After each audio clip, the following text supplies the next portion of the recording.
今日はイザヤの29章ですね。イザヤ、救いは主のものだっていう名前の意味とイザヤ書のテーマ。Today we're in Isaiah 29.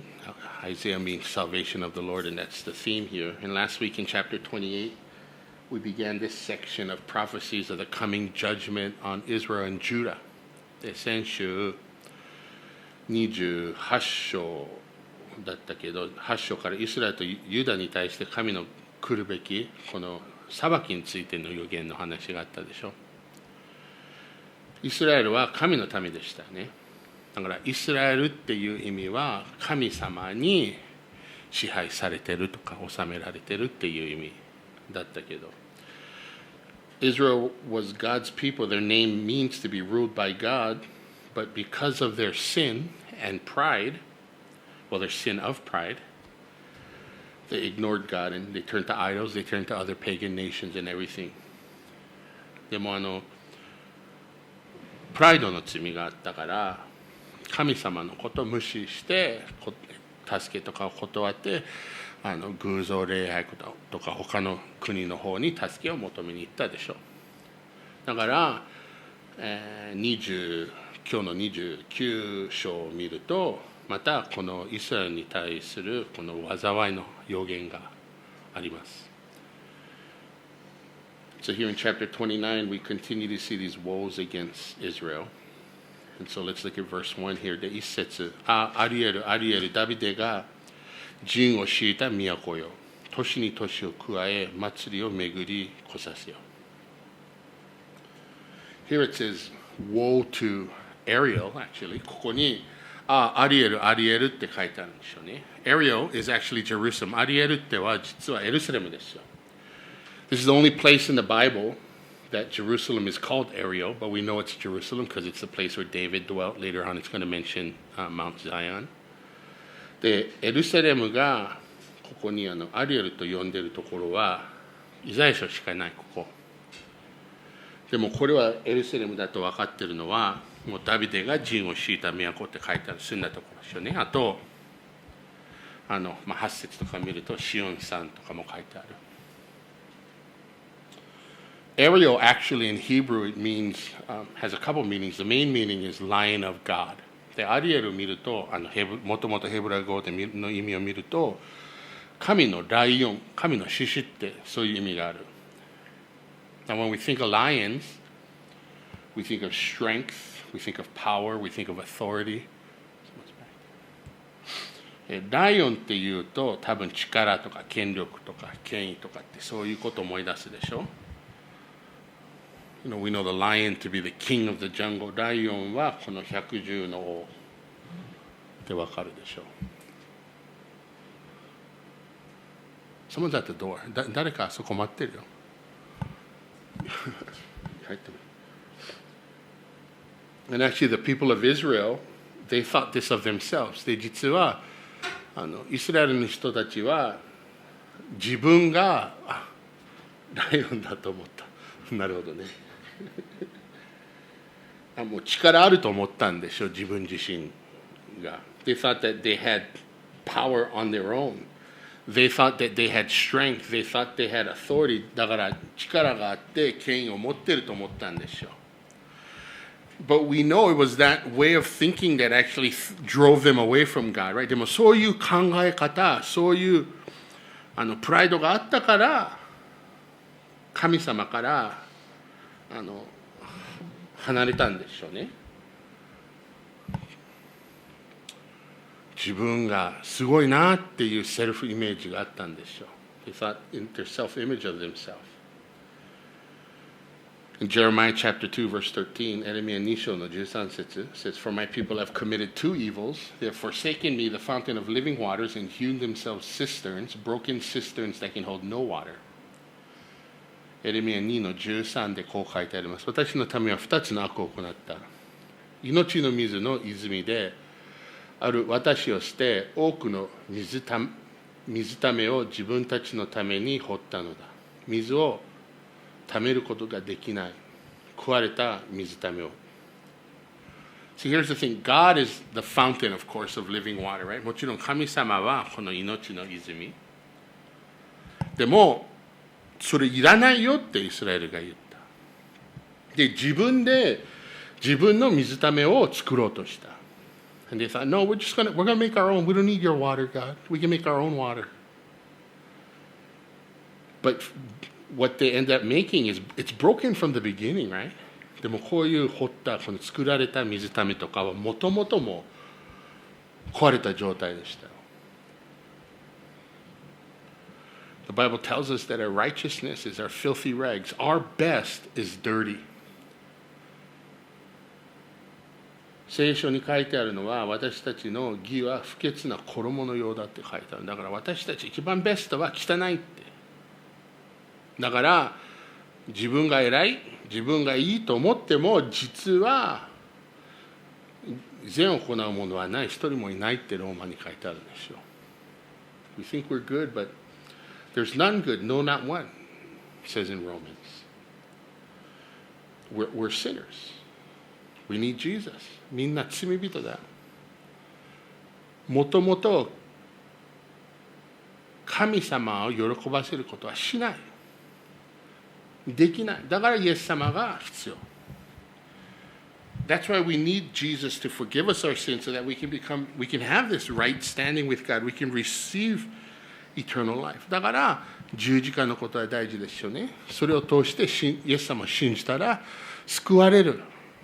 だから神様との関係が正しい関係になる。で、それなってるから義人と認められるようになる。正しいことはやっとできるようになる。And it's faith in Jesus that allows us to have true righteousness, right? で、本当の義を受けることができるんですね。イエス様の義によって、義として。Oh, but you're so great. You're so strong. Come here. Let me tell you how great you are. That's the message of the world. We like to hear that. ああ、でもあなたすごいでしょ。偉いでしょ。素晴らしいでしょって、そういう社会的なメッセージがあって、みんなそれを聞いて気持ちいいでしょ。And yet, it doesn't matter how great you think you are or someone thinks you are, we have to come to Jesus the right way. And we're not mighty lions, actually. でも自分のセルフイメージが自分が偉い、すごいって思っても、他の人が偉い、すごいと言ってくれてももらっても、イエス様がないと意味がないんでしょ。私たちはライオンじゃない。ゴキブリだよ。We're cockroaches, we ain't lions. それでもいい、実は。And it's okay. Because the message of the cross is foolishness to those who are perishing. But to those who are being saved, it's God's power. It's the power of God. なぜなら、十字架の言葉は滅びる者たちには愚かであっても、救われる私たちは神の力ですと聖書に書いてあるんです。God's foolishness is wiser than men, and the weakness of God is stronger than men, the Bible says. 神の愚かさは人よりも賢く、人の弱さは人よりも強いからですと書いてある。We can be foolish, we can be cockroaches. だからゴキブリにしても愚かにしてもいいんですよ、神様のためだったら。1 Corinthians 1, 21 to 31. 第一コリント1章27から31。But God has chosen the foolish things of the world to put shame the wise, and God has chosen the weak things of the world to put shame the things which are mighty. And the base things of the world and the things which are despised God has chosen, and the things which are not, to bring to nothing the things that are, that no flesh should glory in his presence. But of him you are in Christ Jesus, who became for us wisdom of God and righteousness and sanctification and redemption. That as it is written, he who glories, let him glory in the Lord. 第一コリント1章27から31。しかし神は知あるものを恥じらせるためにこの世の愚かなものを選び、強いものを恥じらせるためにこの世の弱いものを選ばれました。あるものをないものとするためにこの世の取るに足りないものや見下されているもの、すなわち無に等しいものを神は選ばれたのです。肉なるものが誰も神の御前で誇ることがないようにするためです。しかしあなた方は神によってキリストイエスのうちにあります。キリストは私たちにとって神からの知恵、すなわち義と聖と贖いになられました。誇る者は主を誇れと書いてある通りになるためです。For Jerusalem, it was their pride that brought judgment. エルサレムを見るとプライドがあったから主に裁かれたんだ。Oh, we're lions of God. That's what they thought. 自分たちはアリエルだと思った。神のライオンだったと思った。でも神のライオンけど神を抜けて捨てたみたいですね。ライオンだと思っただけ。They took God out of it. And so they went about their business, it tells us, just in verse 1, year after year, festival after festival, sacrifice after sacrifice. And they went through the motions, but God wasn't in it. で、一節の最後のところにこういうふうに書いてあるんですけど、毎年毎年普通通りにいろんなことをして祭りを巡ったり生贄を捧げたりしたんでしょう。だから礼拝のふりしただけでしょう。形だけした。で、神はその中におられなかった。Again, is it possible? Is it possible to do things of the Lord but do them wrong? Well, apparently. もうだから間違って主のためにいろんなことができる、実は。できそうでしょうね、これを読んだら。We live for ourselves, but we do, and I think what happens is we live for ourselves selfishly. Every once in a while we'll do something for God to make us feel good about it. で、実はわがままで自分のために生きようとする 99%。でもたまにその最後の 1% で教会的な神様的なことをする。気持ちいいから。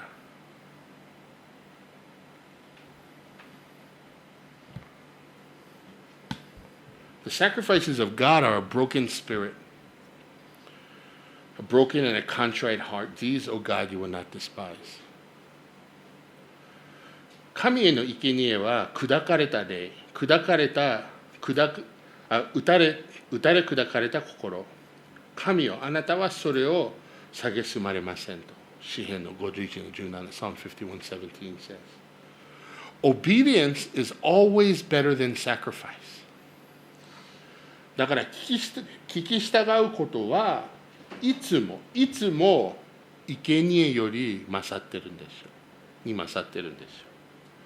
God would rather have us be humble than do a bunch of stuff for him. だから神様のためにいろんなことを違う動機で下心でやることよりもへりくだって神様礼拝する方が神様が好ましいですよ。そっちの方が好き。So in Jerusalem, all these people, they're doing stuff, but they're just going through the motions. だからエルサレムの方を見るといろんな宗教的なことをしたんだけど、ただ礼拝の振りだけでした。Then verses 2 and 3、2節3節、私はアリエルに虐げるので、そこにはうめきと嘆きが起こり、私にとっては祭壇の牢のようになる。私はあなたの周りに陣を敷き、全小隊で囲み、あなたに対して類を築く。So Jerusalem's going to get chastened, right? だからエルサレムが裁かれるんです。懲らしまれるんですよ、神様に。We know that Sennacherib and the Syrians laid siege to it. だからセナケリブとアッシリアが包囲したんですよね、イスラエルを。で、結局、バビロンとかも来て、バビロンを通して神がエルサレムを裁かれたでしょう。And through even using Babylon, God judged Judah, Israel, Jerusalem. Ariel means lion of God. I said there's a couple meanings, because there's another meaning actually. で、アリエルは神のライオンっていう意味がある。でも他の意味もある。The Japanese Bible here just translated. My English Bible actually says there's going to be heaviness and sorrow, and it should be to me as Ariel. That's what it says here. 僕の英語の聖書、こう書いてあるんでしょう。そこには、うめきと嘆きが起こり、私にとってはアリエルになるって書いてある。日本語の聖書を見ると、そこにはうめきと嘆きが起こり、私にとっては祭壇の牢のようになるって書いてあるでしょうね。祭壇の牢になるって。だから2つの意味があるんで、アリエルはライオンとあと祭壇の牢。So it means the burning altar. Ariel can also mean burning altar here. So they thought they were powerful. They thought they were the lion Ariel. And God says, you're just going to be a burning altar because you don't have me.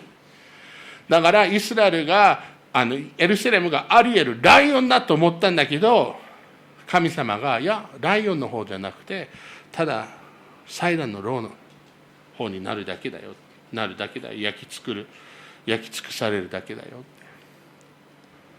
それはプライドの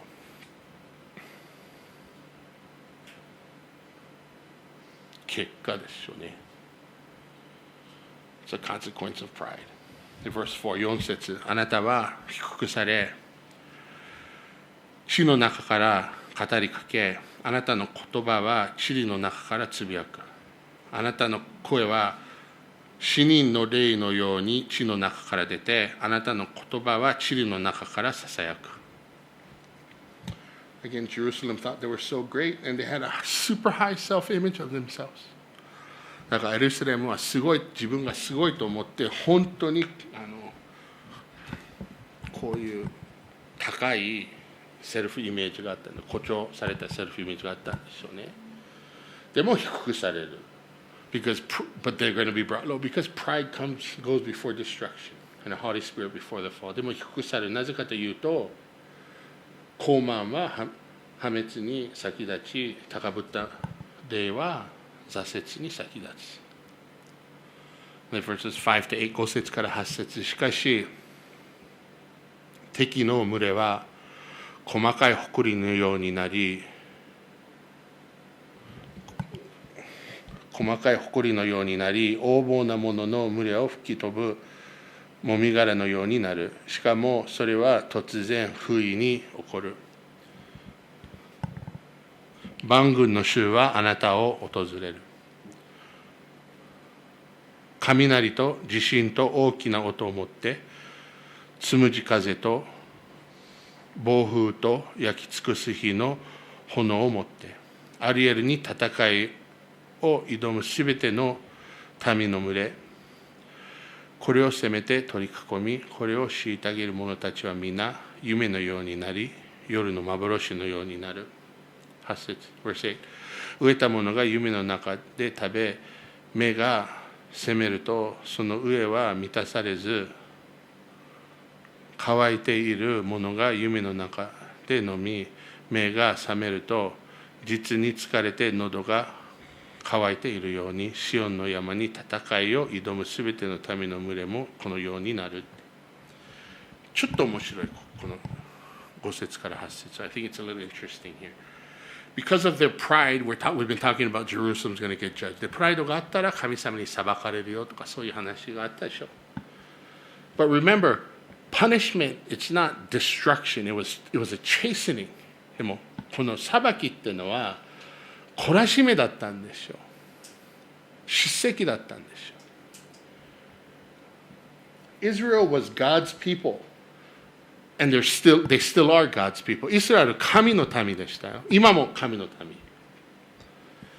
So at the point of God's chastening was to bring them back, right? だからなんでこの叱責、なんでこの懲らしめがあったの？こういう目的っていうのは、みんなを神のもとに戻らせるためですよね。帰らせるため。So even though they're going to suffer, God ultimately is not going to break his promise with them. This is a super important message. 大事なレッスンでしょ、これは。なぜかというと、イスラエルが苦しんでも、神様がその約束、この契約を破らないんですよ、イスラエルとの。完全この敗北、この絶滅とかにはならない。で、ならなかった。They were never totally destroyed. And so it says here that we're talking about woe to Jerusalem, but even here we see the enemies that fight against Israel. In the end, God's going to punish those cities. だからここにエルサレムに災いがあるんですよね、この話で。でもそれに関わらず、それがあってもイスラエルを守られ、神様がね、その国とかを打ち破る。イスラエルは滝にアタックしに来る国とか。In other words, they're going to fight and they're going to think they're going to win, but they're not going to win. だからイスラエルに対して戦って勝つと思うんでしょ、その国が。でも勝てない。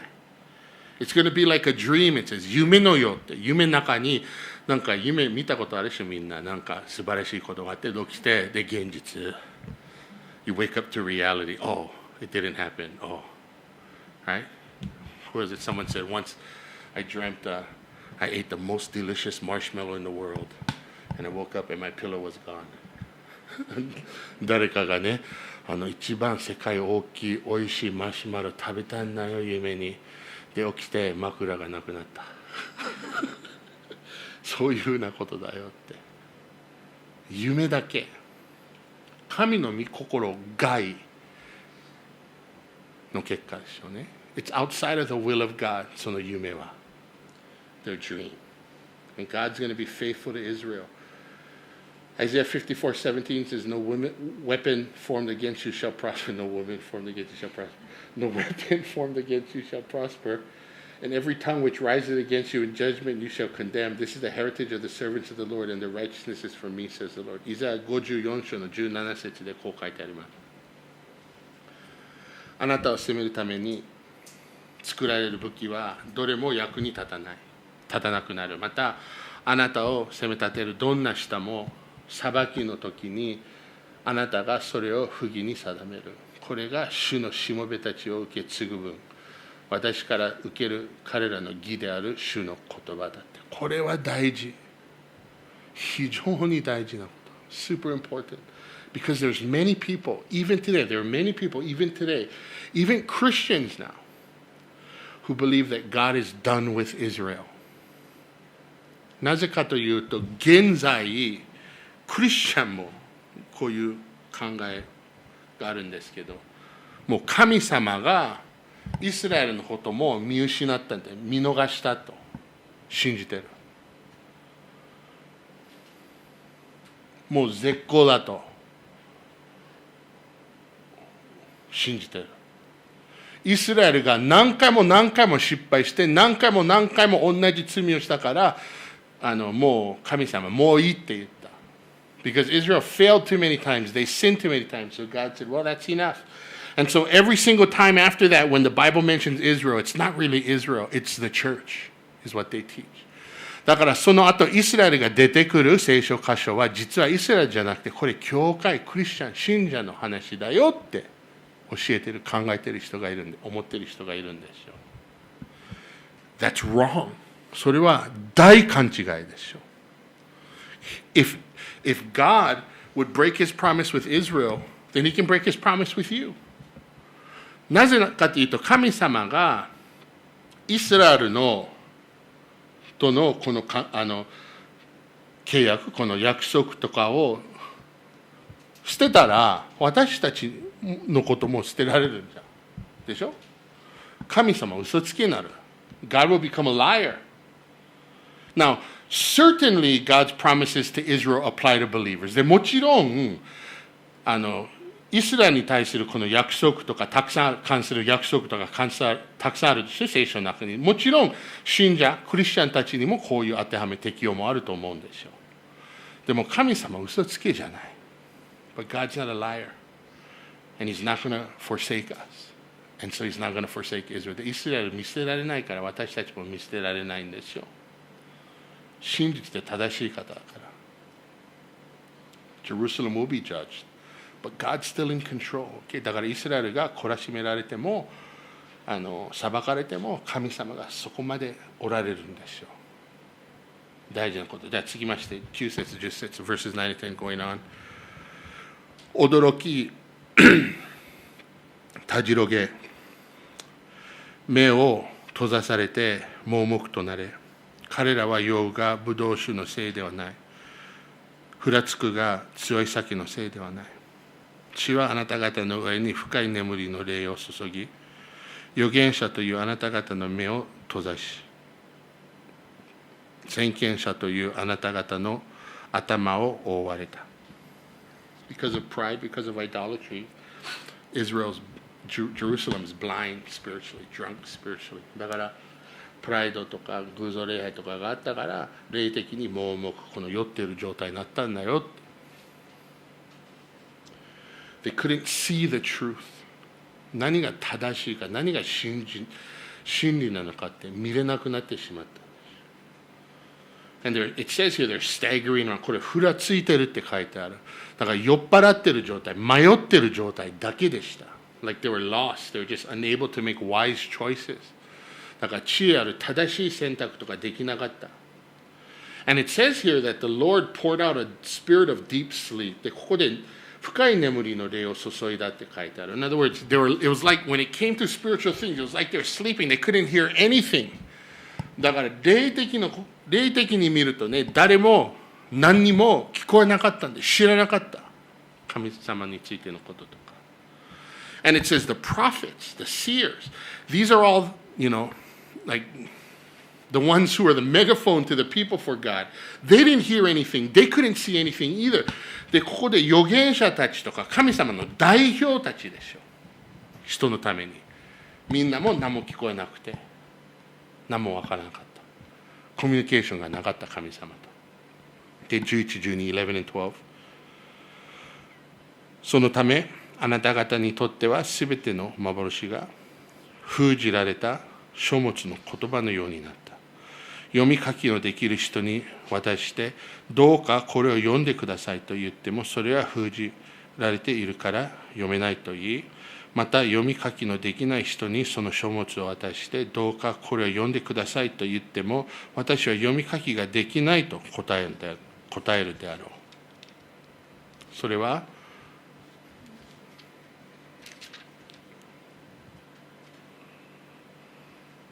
答えるんだろう、そこ。They're blind, they're drunk, and now they're kind of illiterate, it says. They don't understand anything. だから、盲目の状態、霊的に盲目。酔っ払ってる状態。で、今見ると、このひどく、この無知でしたね。もう何も知らなかったんだ。もう読めないし、書けないしって。It's not because they couldn't, but they won't. で、分かりたくなかったと思うんですよ、これ見ると。Maybe they made excuses not to understand. 分かりたくないって思って言い訳ばっかり作ったとか。There are many excuses out there to not understand God. もし神の御言葉分かりたくなかったら、言い訳作れるんですよね、いろんな。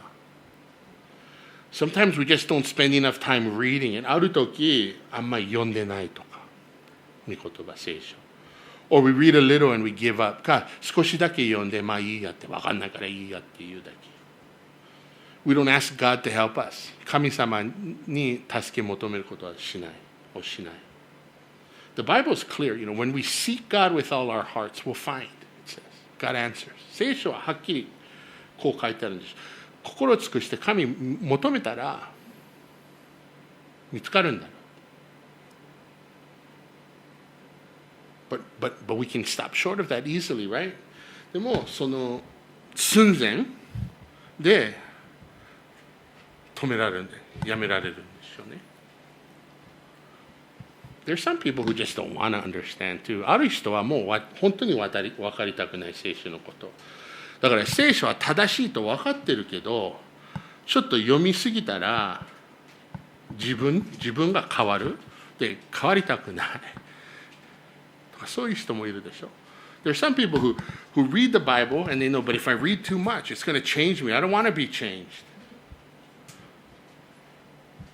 I don't want to be offended and I don't want to offend others. だから気を悪くされたくない。あと気を悪くさせたくない他の人にもって。だから聖書いらない。ていう人もいるでしょう。So they say, we don't need the Bible. We can make all kinds of excuses to be illiterate when it comes to the Bible. だから、御言葉に関してこの無知になる言い訳、たくさんあると思いますよ。でも言い訳は言い訳。Excuse is still an excuse. And we can't stand before God one day and make an excuse and He's going to go, okay. でいつか神の前に立って言い訳言ったら神様はもうじゃあしょうがないねって言ってくださらないんですよ。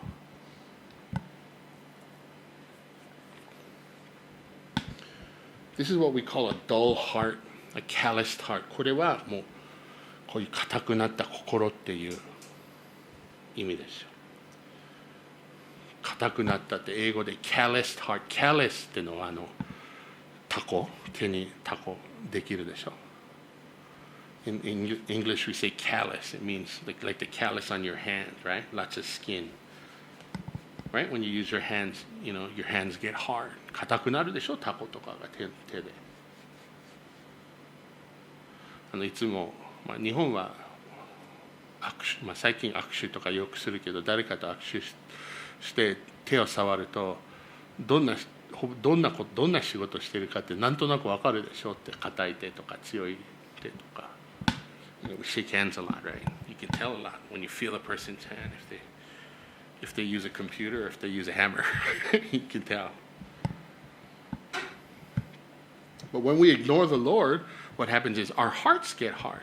でも神様は無視したら心にタコができてるんですよ。心が硬くなる。And it gets more and more difficult to hear from him. で、神様から聞こえなくなってしまうんです。聞こえづらくなってしまうんですよ。で、ユダはその状態今は。And that's how Judah was right here. And so verses 13 to 16 now. で、13から16まで主は言われた。それはこの民が口先で私を近づき、唇で私を敬いながら、その心が私から遠く離れているからだ。彼らが私を恐れるのは、人間の命令を教え込まれてのことである。それゆえ見よ、私はこの民に再び不思議なこと、驚くべきことをする。この民の知恵ある者の知恵を滅び、悟りある者の悟りを隠される。災いだ。主に自分の計りごとを深く隠す者たち。彼らは闇の中でことを行い、そして言う。誰が私たちを見てるんだろう。誰が私たちを知っているんだろうと。あなた方は物を逆さに考えている。陶器師を粘土と同じに見なしてよいだろうか。作られたものがそれを作ったものに、彼は私を作らなかったという。陶器が陶器師に、彼にはわきまえがないと言えるだろうか。He talked a lot. Excuses, right? 言い訳の話してて、言い訳したんだって、こういう説得力があったんですよ。口がうまかった、ユダヤ人たちが。でも偽善者だけでしたよ、みんな。But they were just hypocrites. He talked a lot, but they were hypocrites. It says they drew near with their mouths, honored God with their lips, but their hearts were removed far from God. それはこの民が口先で神に近づき、唇で神を敬ったんだ。敬いながら、その心は神から遠く離れていたって。Paul, when he wrote to Titus in the New Testament, he says, they profess to know God, but in works they deny him. They say they're Christians, but in works they deny him, being abominable, disobedient, and disqualified for every good works. 新約聖書、テトスへの手紙、パウロがこう書いたんでしょ、1の16で。彼らは神を知ってると公言しますが、行いでは否定しています。彼らは忌まわしく不従順で、どんな良い技にも不適格です。全部偽りも全部不利でしたって。It was all fake. 芝居だったんだ。They said they knew God, but if you looked at their lives, there's no proof of God. 口で私は信者だよって言いながら、でも実際の人生、日常生活見たら、クリスチャンかどうかって全く証拠がなかったんだ。わからなくて。Instead of listening to God and responding to God, they're just telling God what he's supposed to do for them. だから神様に聞き従って応答することよりもじゃなくて、神様になんか要求ばっかり言ったの。こうしなさい、ああしなさいって。They didn't fear God. In fact, they only feared man. だから神様を恐れなかったんでしょう。他の人間を恐れただけ。人間の任命とかを恐れただけでしょ。It's a very dangerous place to be. 本当に危険な立場でしょ、これは。これは要するに宗教ですよ。This is what religion is at the core. Man-made religion. 人が作った人工宗教はこれですよ。Man decides what they want spiritually, and so they make their God. 人間が何が欲しいか何がいいかって自分で決めて神を作る。制度を作る。And what they're doing is they're ignoring God. They're thinking they're hiding the truth from the true God, right? で、神様知らなくて全くで、本当の神様、聖書の神様から全て隠せると思ってる。神様何も知らないよって思ってる。でもご存じてるんでしょ、全ては神様が。But God knows everything. 私たちの動機とかも、下心あっても全てご存じてるでしょ。He knows our motives. He even knows if we have ulterior motives. And so Isaiah writes that God's going to do a marvelous work here. And you're thinking, what? で、イザヤはここで不思議な驚くべきことをするって書いてあったでしょ。驚くべきすることって何って、御心を行うんですよ。He's going to do his will. God says, I'm going to do my will, and the people, your will is going to perish.And that's a marvelous work. で、神が御心通りをしてみんなの知恵は滅びるって言った。これは不思議な驚くべきなこと。We cannot control God, and God doesn't make mistakes. 神様をコントロールできないんですよ、私たちは人間は。で、神様は失敗することもない。He knows what he's doing. Everything.It's perfect, just the way it is, his word. 御言葉をもう完璧だこれはって、このまんまで。失敗したことは、間違ったことはないから。だから信頼できる。信じられるんでしょ、すべて。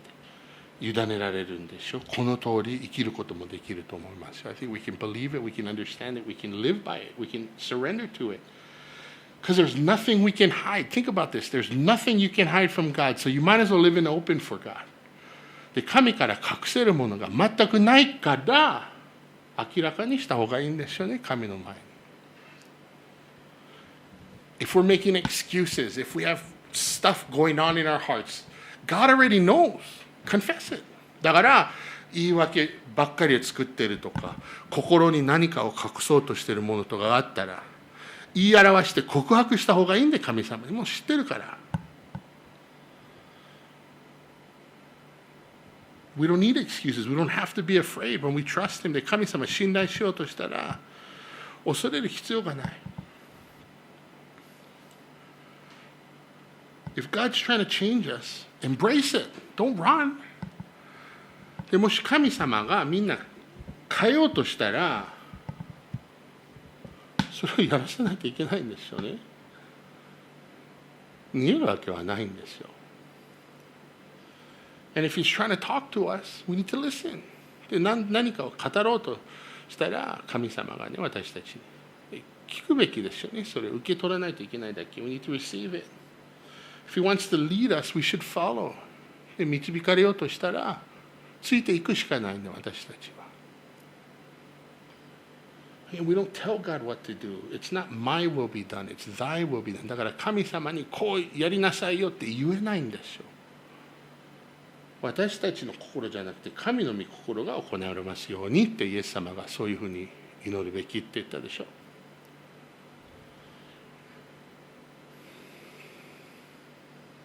17 to 21、17から21。もうしばらくすれば確かにレバノンは果樹園に変わり、果樹園は森に見えるようになる。その日、耳の聞こえない人が書物の言葉を聞き、目を見えない人の目が暗黒と闇からものを見る。柔和な者は主によってますます喜び、貧しい者はイスラエルの聖なる方によって楽しむ。横暴な者はいなくなり、あざける者は絶え果て、よこしまなことを企む者は皆立ち滅ぼされるからだ。彼らは言葉で他人を罪を陥れ、呪文で戒めを与える者に罠を仕掛け、正しい人を理由もなく押しのける。There's going to be a day when God's going to do what's right. だから神様が正しいことするんでしょうって。All the backwards things that go on in the world now, it's going to be fixed. だから今、その逆さなことって変なことが全部直されるんですよ、神様に。果樹園はあるとか、everything's going to be fruitful. The deaf will hear. 耳の聞こえないものが聞こえるようになるとか、目の見えない人とかが見えるようになるとか、the blind's going to be able to see. The humble, the poor, they'll be joyful.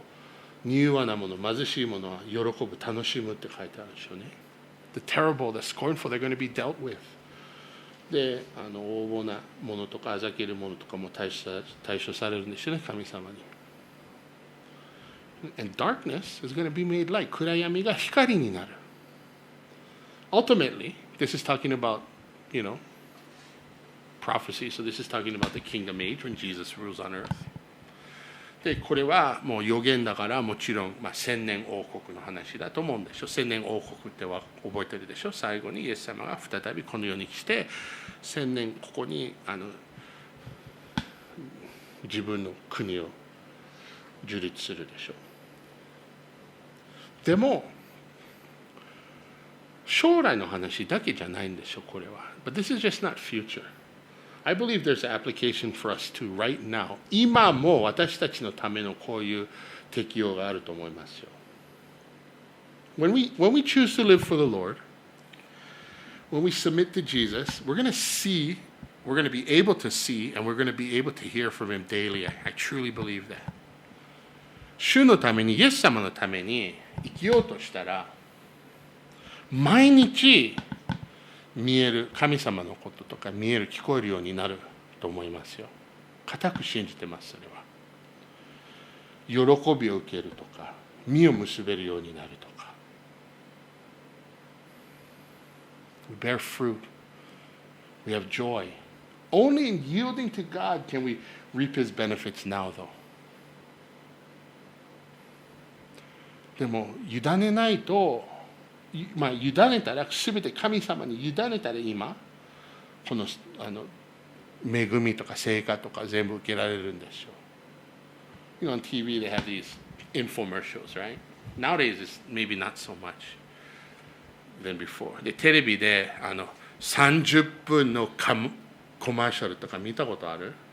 昔20、30年前ってたくさんあったけど、最近インターネットとかあるからそんなたくさんはないけど、インフォマーシャルみたいなコマーシャルがあるんでしょ。いろんなガジェット販売したりとか。All kinds of gadgets, right? I used to like watching those things. で、見るのが好きだったんで、僕は。What happened was, like in the daytime, especially when I started working at church, on my off days, during the daytime there was nothing. I turned TV on, it's always infomercials. だから、教会で副牧師になった時、休みの日、昼間もう何もなくてテレビを見て、よくこういうインフォマーシャルがあって見たんでしょ、僕は。And it's all stuff to make your life easier, right? で、人生を楽にするもの、いつもね、今もあるんですよ、日本にも。テレビショッピングとか、kitchen gadgets and gardening stuff, health stuff, all kinds of stuff, right? だから台所の道具とか、庭の使うものとか、健康のこととかで、みんなすごく儲かってると思うんですけどね。Making a lot of money. But people watch it. The reason why they do it is people watch it. で、なぜそういうコマーシャル作るのは、人が見るって分かってる。で、人が見て、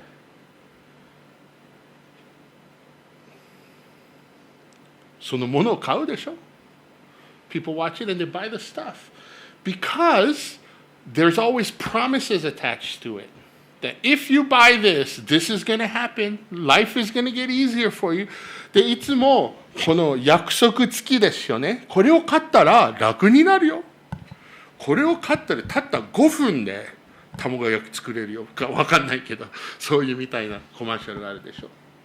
で、みんなもう騙されるんで、騙せるんじゃないで、物を買ってるだけ。でも、それを見て、あ、いいね、それいいね、はい、じゃあ買う。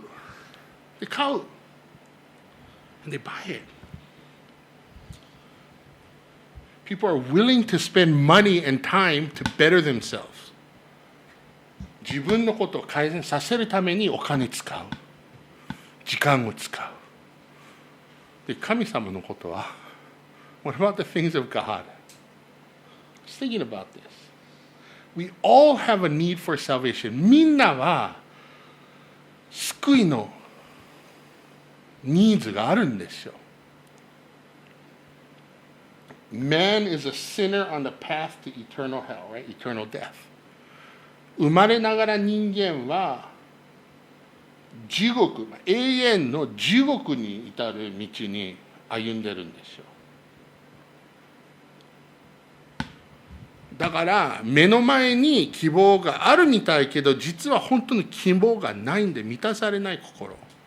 We can't be fulfilled. We think we're okay, but we ultimately can't be fulfilled. And so Jesus died on the cross, right? He was buried. He conquered death so that we can be saved and so that we can partake of His goodness now for eternity, right? で、イエス様がだからこの世に来て十字架に死んで、血を流して私たちのために、でそれを私たちを救われるため、罪を許すために、だからそれ許されたら罪が救われたら、もう神の国、神の国民になれるんですよね。代価を支払ってくれたんでしょう。私たちから見ると全てただ、イエス様の方から見るとただではなかったんで、自分がおごってくれたみたいな。He paid for us.We don't have to give our credit card numbers. クレジットカード番号いらないんだよ。神の恵み、神の愛、神の喜び受け入れられるだけ。We can just receive His love. We can receive His grace. We can receive His joy. All we have to do is recognize our need and repent of our sins.And ask Jesus to be the Lord of our lives. だからやるべきこと、やらないといけないこと一つだけでしょう。自分の悪いところ、罪のことを認めないといけない。で、言い表して告白して許してくださいと神様に求めないといけない。そしてその後すべて神様に委ねて、神様、イエス様、あなたと共に歩みたいから導いてくださいというだけ。それだけですよ。本当にそれだけって。That's it. And still people refuse. Man, sometimes you can get a little frustrated, you know. そんな簡単なもんでも断る人がいるでしょう。正直、たまにイラッとするでしょう。なんで？ The life we live by faith now doesn't end.信仰によって生きている人生、今の人生は終わらないんですよ。コマーシャルはいらない。いらない。じゃあ最後まで読みます。22から。Let's read to the end. それゆえアブラハムをアブラハムを行い出された主は、ヤコブの家についてこう言われる。今からヤコブに恥を見ることがなく、今から顔が青ざめることはない。彼が自分の子らを見て、自分たちの中に私の手の技を見るとき、彼らは私の名を聖とし、ヤコブの聖なるものを聖とし、イスラエルの神を恐れるからだ。心迷う者は理解を得、不平を言う者も教訓を得る。In 22 there, notice it says Jacob, right? で、22節見ると、ここ、ヤコブって書いてある。イスラエルじゃなくてヤコブって書いてある。Doesn't say Israel, it says Jacob. Jacob means heel catcher, means a trickster. ヤコブって意味は、このかかとをつかむっていう意味だから、ペタンシみたいな意味。And then we know that Jacob met God and his name was turned to Israel, right? で、後で神様と出会って、ヤコブからイスラエルっていう名前に変えられたんでしょうね。でもここはイスラエルじゃなくてヤコブって書いてある。But it doesn't say Israel, it says Jacob. Because Israel now, Jerusalem's acting like Jacob. なぜかというと、ここに書いてある今のユダヤ人たちは、エルサレムの人たちはヤコブのように振る舞ってたんですよ。And yet God says, but I'm going to restore you. でもあなたを回復させるよって。All this stuff that is happening now is so that they could see God is at work. で、なぜこういうこと、こういう苦しいこととか大変なこと、いろんなことが起こったのは、神の御業が後で見れるように、見れるために。で、忠実さも経験できるし、愛とか恵みとか憐れみとか。And then they can experience His faithfulness and His love and His mercy and grace. And then there's going to be a day when Israel's going to wake up and they're going to realize they had it all wrong. で、いつかイスラエルが目覚まして、あ、今までやったことは全部間違ったと悟るようになる。They've erred in spirit, but they will come to the understanding that God is right. Right? だから心迷ってたけど、後で神様は正しいだって分かるようになった。